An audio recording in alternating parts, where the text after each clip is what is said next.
आज हम कंपनी की पुस्तकों में अंशों के निर्गमन संबंधी प्रविष्टियां किस प्रकार की जाती है उसके बारे में डिस्कस करेंगे।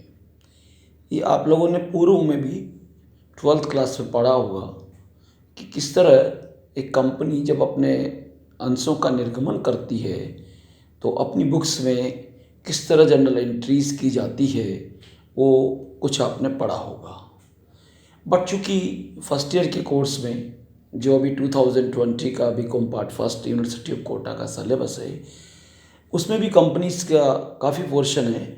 उसमें सबसे पहला जो चैप्टर है वो इश्यू ऑफ शेयर्स से रिलेटेड ही है।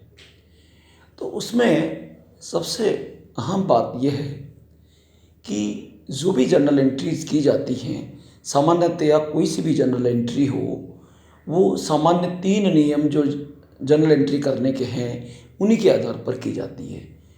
जैसे पहला नियम है व्यक्तिगत खातों का नियम, debit the receiver credit the giver. दूसरा नियम है वस्तुगत खातों का, जो वस्तु आती है उसको डेबिट करो, जो वस्तु जाती है उसको क्रेडिट करो। और तीसरा नियम है आय व्यय खाते का, समस्त व्यय और हानियों को डेबिट करो और समस्त आय और लाभ को क्रेडिट करो। उन्हीं के आधार पर सारी एंट्रीज या सारे जितने भी ट्रांजैक्शंस होते हैं उनकी एंट्रीज की जाती है। तो कंपनी जब अपने अंशों का निर्गमन करती है तो उसकी एंट्री भी नेचुरल है, इन्हीं 3 नियमों के अंतर्गत की जाएगी। केवल अंतर है कुछ नई चीज़ होने का, कुछ नए टाइप के ट्रांजैक्शंस होने का।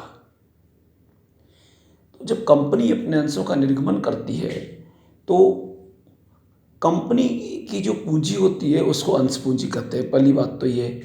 और जो पूंजी है कंपनी की, जो अंश पूंजी है वो अंशों में डिवाइड होती है। वो अंश 1 रुपये का भी हो सकता है, 2 रुपये का भी हो सकता है, उनका अंकित मूल्य 1 रुपये भी हो सकता है, 2 रुपये भी हो सकता है, 5 रुपये भी हो सकता है, 10 रुपये भी हो सकता है, 100 रुपये भी हो सकता है और ज़्यादा भी हो सकता है।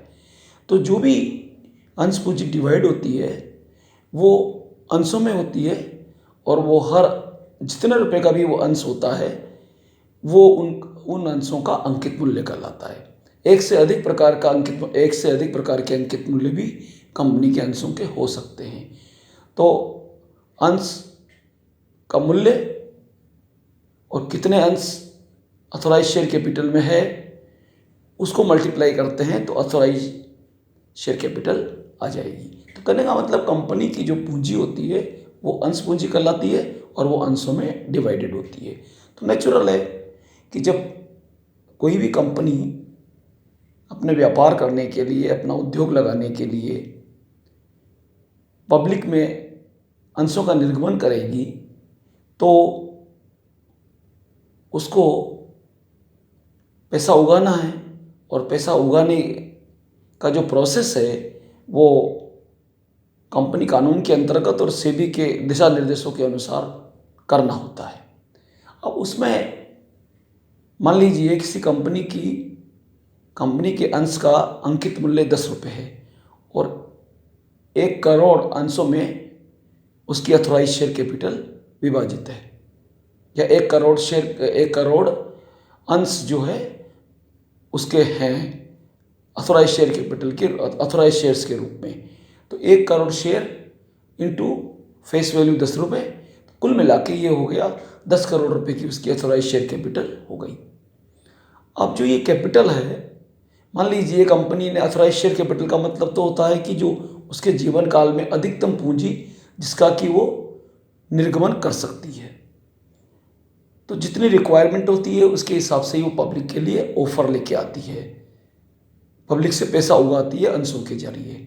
मान लीजिए कोई कंपनी, एक एग्जाम्पल के तौर पे लेते हैं, केवल 10,000 अंशों का निर्गमन करना चाहती है और प्रत्येक अंशों का अंकित मूल्य 10 रुपये है, तो कुल मिला के उसको उगाने हैं 1 लाख रुपए।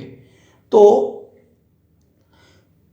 अब वो 10 रुपये जो है कंपनी को मांगने हैं प्रत्येक अंशधारी से यानी जनता से, तो वो पूरे 10 रुपये एक साथ भी मांग सकती है और 10 रुपये को अलग अलग भागों में भी मांग सकती है।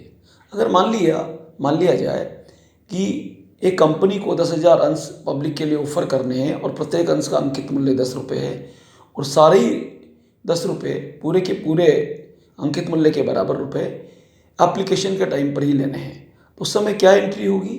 अगर केवल 10,000 अंशों के लिए आवेदन आता है, न कम के लिए न ज़्यादा के लिए, तो जब कंपनी को पैसा मिलेगा अंशों के संबंध में, तो पहली एंट्री होगी जब 10,000 शेयर्स के लिए एप्लीकेशन मांगी गई है पब्लिक से और फेस वैल्यू 10 रुपये है और 10 रुपये ही एप्लीकेशन पर मांगा गया है, तो जब पेमेंट मिलेगा शेयर्स के संबंध में, मान लीजिए 10,000 शेयर होल्डर्स ने अप्लाई किया है, न कम ने न ज़्यादा ने, तो एंट्री होगी bank account DR to equity share application and allotment account at the time of receipt of money. और जब कुछ दिनों के बाद में जब अलॉटमेंट किया जाएगा, 15 दिन बाद या जो भी निश्चित हो, तब एंट्री होगी equity share application and allotment account DR to equity share capital account.